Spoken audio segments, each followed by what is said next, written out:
Gonna turn down the volume. I am recording right now Hooray! into the microphone. Welcome to Brotherhood, a spoiler-filled podcast where we review each episode of the deliciously nightmare-inducing TV show, Full Metal Alchemist Brotherhood. My name is Timothy MacArthur, the taller brother. And my name is Dylan MacArthur, the older brother. Today's episode, Miracle at Rush Valley. It's Home Alone 4 meets Miracle on 34th Street, featuring Lust as Kris Kringle, Edward as Mara Wilson, and Super Speedy Childbirth as the Miracle.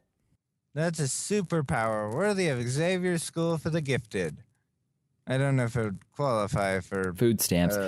So here's a problem. Here's a problem that I have with mothers in fiction. For some reason, have this inexplicable ability to know exactly when the baby is coming. It's like there are these two stages. There's when the water breaks, and it's like, oh, gotta find a doctor. And then there's that they realize that the baby is coming right now, and there isn't a moment to lose because it's going to be delivered within the next scene. Yeah, that true life doesn't. Life in the real world does not work that way, folks. Usually our mom would know just how difficult it is to know when the baby is coming, because I think both Dylan and I were supposedly born at the wrong times.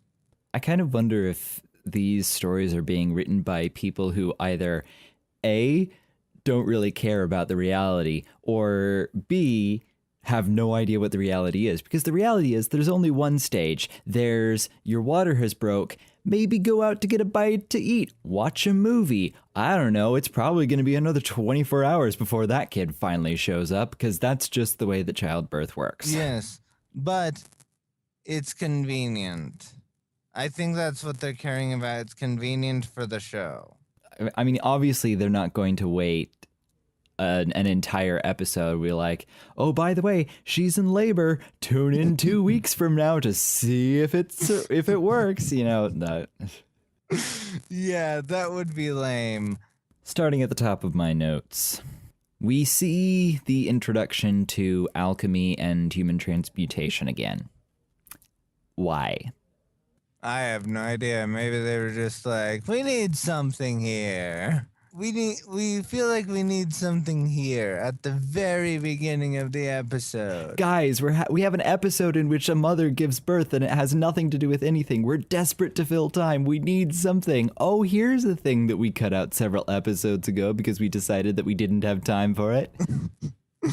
Yeah, they should have just cut to the freaking opening and then the episode, because that episode was obviously... like, there were several points where I was like, come on, when are we getting to the good stuff? When are we getting to the action scenes, or the scenes where there's more character development than what they have in this episode? Or just something that's going to have a lasting impact on the overarching narrative of Full Metal Alchemist. When is there going to be an actual twist to the narrative? When are we going to see anything happen other than... just filling time? Yeah, exactly.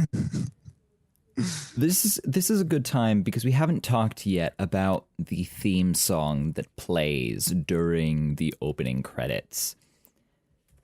But today I was up at 8:15 in the morning, 15 minutes after I was supposed to wake up in order to watch this, crawling out from under the covers, reaching for my laptop, typing in NETF and bringing up Full Metal Alchemist. But I tell you what, like, as soon as that music started playing, I was like, okay, all right, I'm ready to do this Full Metal Alchemist thing. It puts you in the mood. Yeah, it's a good song. It brings you in the mood for a good story, I guess. This episode didn't have that great of a... wasn't that great, but it still put me in the mood for another episode after this one. What I like about it is that there's an incredible dynamic range. You start off with the power chord, or I guess the riff, and then cut it all back to just a simple little strumming. Yep. It's a very good contrast, I guess you could say. It starts small and then it builds and it builds, and you have that great moment when you see the metaphorical representation of both brothers being eaten away by the alchemy, and you've got that and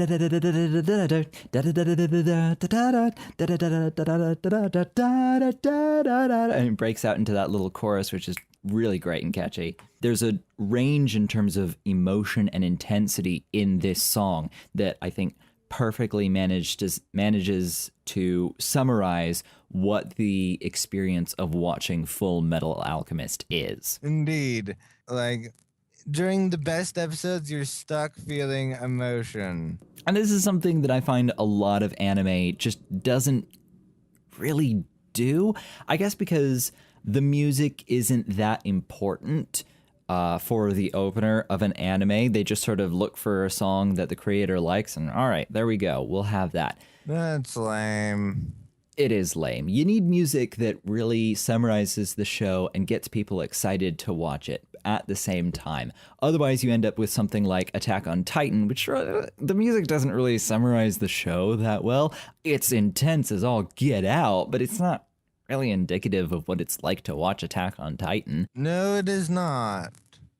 We find our heroes in Rush Valley, the quote, holy land of automail. Or the automail capital of Amestris. And boy, is Winry happy to be there. Yeah, she is. That or she has a really bad cold. Did you see what was coming out of her nose? Yeah, the steam or whatever coming out of her nose. I don't know what that was about. I have no idea why that happens in anime, but it happens in anime. They're walking around and they're admiring the automail when suddenly a crowd gathers to admire the automail that is on Edward, and they, in a mode that I found kind of disturbing, they rip off all of his clothes and he Except discovers for his underwear, thank goodness.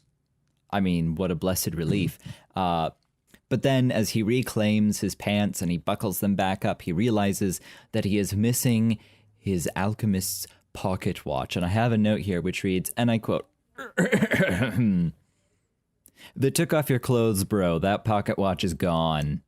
Like, if we were going for straight realism, that guy is screwed. He was in a crowd, no one's gonna know. But instead, this is a fictional world, and, you know, they have time to fill, but they don't want to fill it in a way that they can't dig themselves back out of super fast. And so they have two people standing around who are like, well, we do have one pickpocket in this entire town, so it was probably that one pickpocket.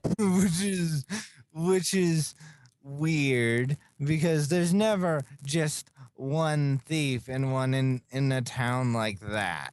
That is not... We're a bunch of scrappy gearheads, but all of us are 100% honest. Except for okay. one person. It's like... But she's just a rascally little scamp. And it's like, what? How does that work? So they go to hunt down the one pickpocket in all of Rush Valley, who, it turns out, happens to also have automail for limbs, but more importantly, she has a gun in her left leg, which I think was a very dangerous idea, and whoever came up with that clearly has no concept of gun safety. Let's put something that explodes in her left leg. Oh, now that's a great idea. What is the one part of her body that is guaranteed to move the most in her life? Her left leg? Oh boy, let's put a gun in there. It's not like she's gonna need that leg again, right? Right? That thing isn't gonna be going anywhere. Yeah. I'm sure that she's never gonna run, jump, twirl, or do anything with that leg that could possibly accidentally set it off. They find her, chase ensues, and she leads them to her home, where they discover a colorful cast of characters, including a psychic mother with a sixth sense that can tell whenever a baby is coming, and a few other people that don't really matter because we'll never see them again anyway. But there is one person who is important for this episode, and that is, I think his name was Dominic, right? Yes, right? Dominic. Yeah, Dominic. I don't know if we ever see him again. I don't think we do. I mean, of all of these characters, he is the most likely to come up again. But honestly, his introduction is super weak. And even after that, when we learn about how Panini, the pickpocket Panini. Yes, Panini from Panini? Chowder. No, I thought it was Panini. It was Panini, but I'm gonna call her Panini from Chowder. You're so weird. Panini. Okay, fine, Panini. Okay, the pickpocket Panini. Yes. Dang it, Don. The pickpocket Panini was apparently the thing is that when the person found her, he just kidnaps her in order to give her automail. It's like, what? Forget Philosopher's Stones. This world has a real problem with taking care of kidnappers because they are just running rampant in this world. Especially if it's like, hey, I want to help you and you're gonna like it. Although, given the past history of kidnappers in this show, all he has to do is say that he'll be coming home early and he'll be done for. Yes, but it seems that there's a problem in the show with kidnappers being weird in the sense that they kidnap you in order to try and help you with something. Like, for example, Dominic. He kidnapped Benigna in order to give her freaking automail in place of her legs, which got lost in a train crash. I'd almost be willing to chalk this off as just a cultural difference, but it so fundamentally grates against my concept of right and wrong that every time I see it, my opinion of the character diminishes. This happened with Hugh Laurie, Captain Hughes, and it's happened with Dominic, who I guess blessedly we won't really be seeing ever again, which is probably why his characterization was so weak. We're told that he's crotchety. Well, I mean, we're shown that he's a crotchety old dude. But that's about... I mean, really, what are his goals? What are his objectives? What motivates him in life? Who cares? You're never going to see him again. Now, it's worth noting that when we are introduced to Dominic's character, we haven't been introduced to the mother yet. There has, at this point, been no indication that this is going to be a miracle of life story. So, when Edward walks into a room and we see this woman rubbing her stomach, because that's what pregnant women do, they just sit in chairs rubbing their stomach all day, I wrote down in my notes, and again, I shall quote, "Oh no, oh please no, not a miracle of life episode. Why can't the miracle be something else?" Like saving someone from certain doom. Because these stories are never good. And even if they're good, they're only okay good. They're not like, this is awesome good. They never are. Yeah, if they aren't terrible, they merely pass the level of I didn't vomit in my own mouth. And part of the problem is, as we already discussed, childbirth is just not suitable for the cinema. It's gross. There's lots of... Yeah, you don't get to see most of it at all, which is a good thing. And it is long as all get out. It is mostly really, really boring. It actually is. I mean, of course, it's not boring for the person who's in pain, but for the people standing around watching, it's just like, boring for the person having to give birth, but for the people who have to wait because they can't wait outside of the hospital room because, they don't want to go in and see the grossness or help with the grossness. It's really boring. Usually this kind of a story is presented in order to remind the characters of the value of life, to say, this is what you're fighting for, or actually, life isn't all that bad. Sometimes good things happen. But Edward Elric and Alphonse Elric both already have this, so it's like both kind of already have this, so it's like, what's the point of this episode? Nothing. We just needed something here. We needed space to fill. We're sorry. We didn't want to do a clip show, so we decided to have someone give birth. We're sorry.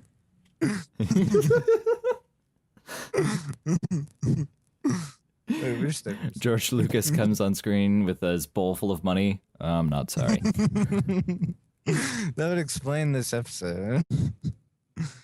Except for the fact that there was no like Jar Jar Binks in it. A couple other stray notes that I have. Edward, when he hears the possibility that lighter automail could make him taller. That was funny. That was pretty funny. Daydreaming about how everyone will suddenly talk about how he's so tall and all of them, oh, they're the short ones. And he's got little cherubs floating around his head as he's imagining this. It was like, okay, that's random. All right. It is random. Winry tries to convince Panini from Chowder that she shouldn't be a pickpocket. She should be a workaholic instead, because that's much better. Coming from the mouth of a workaholic. I know, right? Would you consider yourself a workaholic? Because I don't know. I stayed up until 7:45 editing yesterday's episode. Okay, yeah, you might be. You might not love being a workaholic, but you definitely are. I haven't quite learned how to stop myself from spending 3 days working on a single piece of automail. Show references.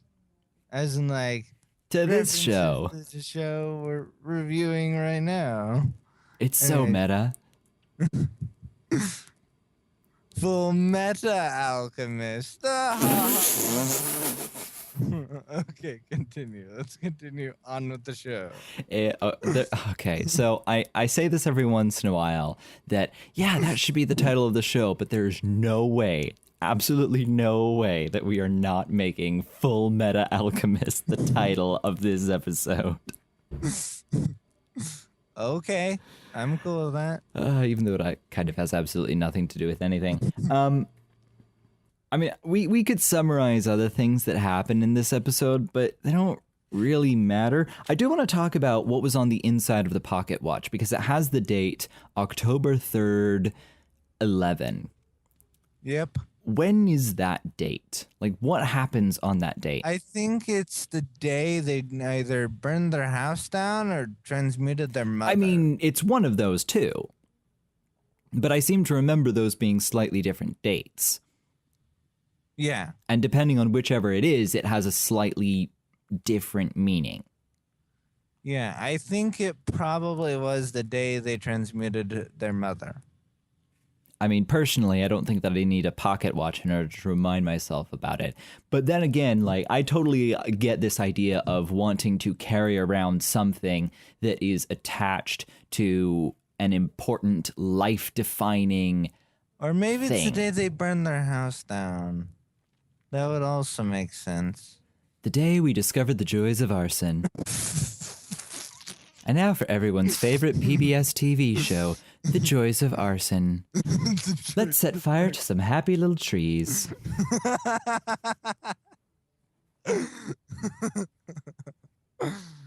It's okay, because he's 10. So I'm just going to round off this review with a few more notes that I have about this episode, including, again... Why do you need to do that coughing sound? It's coming. Apparently, this mom is new to the whole baby birthing process because she's got at least a few more episodes before that thing's coming. Oh, wait, nope. It's there. That's weird. Turns out giving birth to a child only takes about 5 minutes in a montage. Maybe the montage was, I don't know, a few days, which still doesn't make any sense because... No, she said that the baby's coming right now. I just... Not only that, but the baby was perfectly fine for the rest of the episode. They didn't need to do much of anything after that. Even though Winry, what's even more unbelievable, or maybe a little less unbelievable, is that Winry was able to help deliver the baby with only a vague memory of how to do it. It's like, you're crazy. Do you realize what kind of problems could arise from trying to help deliver a baby with only a vague understanding of how to do it? Infections, stuff like that. It's like, Which, because of a random shot that appears in this of small single-celled organisms, which all have Edward's face on them, we know that small organisms, single-celled organisms, exist inside of this world. Therefore, we can reasonably assume that viruses and bacteria also exist in this world. So, hope they used soap. if they did too. Now, this is my big... I'm trying to be slightly jokey with this review because, again, it really doesn't mean that much in the long run. Even the person who has seen this show before knows that it doesn't mean anything. But this is something that I think has to be addressed in a somewhat serious manner, and that is the music that plays during this montage, which It doesn't fit. I recognized it immediately because I have listened to the soundtrack to Full Metal Alchemist many, many times since we began this podcast. And it's gotten to the point where I recognize certain themes, certain songs as belonging to particular ideas and events. And the song that plays as Winry is helping to deliver this child is the song that plays during Forbidden Acts of Alchemy. And boy, does that ruin this scene. It's like, this doesn't work. It's like they were playing the theme to Psycho of every time Winry walked into the room. It's like, oh my gosh, Winry is going to kill that child, isn't she? Now I've got this idea of a picture of Winry wearing like a mask or something, like a hockey mask. Miracle on Elm Street. Oh my gosh. With either a knife or a chainsaw. Anyway, here's a line that has come up a few times, and I don't understand it because it makes no sense in my brain. Every time Edward says, by the way, Al, we don't believe in God. Every time he says this, I just want to shout at the screen, well, then what the heck was that truth thing that you spoke to in the second episode? You know, the one that was a part of that huge traumatic event that you maybe didn't inscribe the date of into your pocket watch? I thought they made it abundantly clear that in this universe, if there is a God, that was it. So, therefore saying, I don't really believe in a God. Okay, why? I think what they mean is that they don't trust him in that universe. And if God were like that, I wouldn't trust him either, personally. But even still, they recognize that there is something that is sort of God-like. It seems like such a weird... At the very least, power. Maybe not in the way it's used. My guess, if I were to sort of put out a guess, there are two possibilities of things that are going on here. One is that this is just sloppy writing and they just aren't keeping... They just haven't done a good enough job at world building. I don't think that's the case. I think what's actually going on here is we're having another translation issue in which...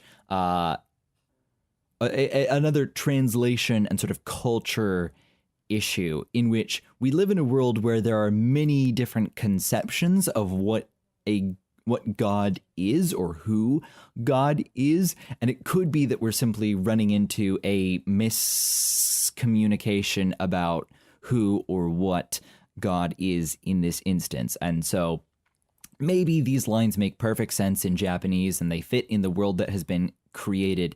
But for some reason in the English version, the nuance of the sentences is being lost. And so all we're hearing is, we saw a creature, Edward, I saw something that basically counts as God, but I don't believe in it. Again, anybody who happens to know Japanese and happens to watch these shows and be familiar with them, if they would be willing to inform me of exactly what is going on here, send me a tweet. I am at Film Stories Code on Twitter. I would actually genuinely love to know, because languages are kind of a hobby of mine, and this is stuff that I just happen to find interesting. Yeah, you have watched quite a few linguist TED Talks and all that. Well, and I also have taken classes and studied on my own, and it just happens to be something that I'm interested in. I consider it a hobby. Like Polish. You likes the Polish language, don't you? Nie mówię polską. Dylan, I'm only good with English. What did you say? I said in horrible, horrible Polish that I don't speak Polish. Yeah, it probably was horrible. You haven't done it in a while, have you? Yeah, I know for a fact that I used the exact wrong case in that sentence. Anyway. At least you know you did it wrong. And knowing is half the battle. The other half is doing the battle right.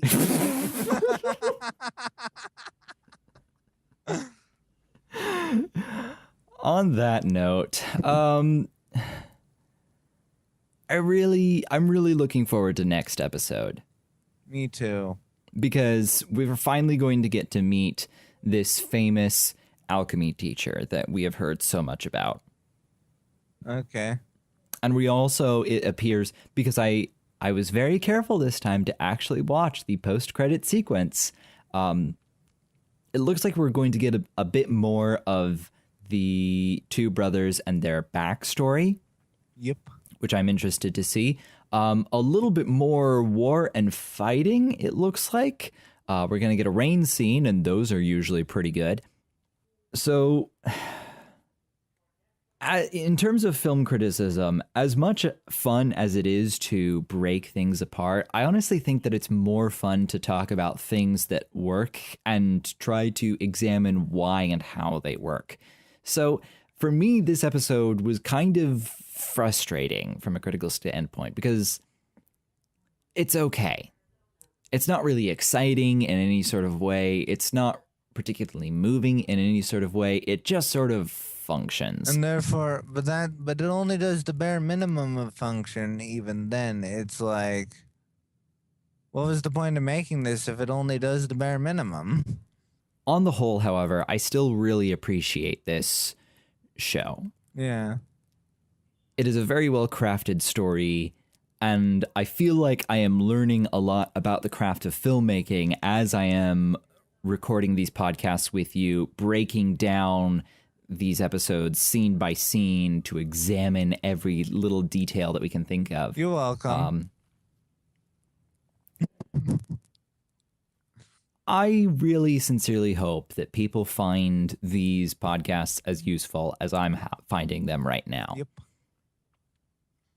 Anyway, both you and I need to go and do other stuff like school and cooking food. So I'm going to go ahead and let you go now, Tim. Goodbye. Goodbye.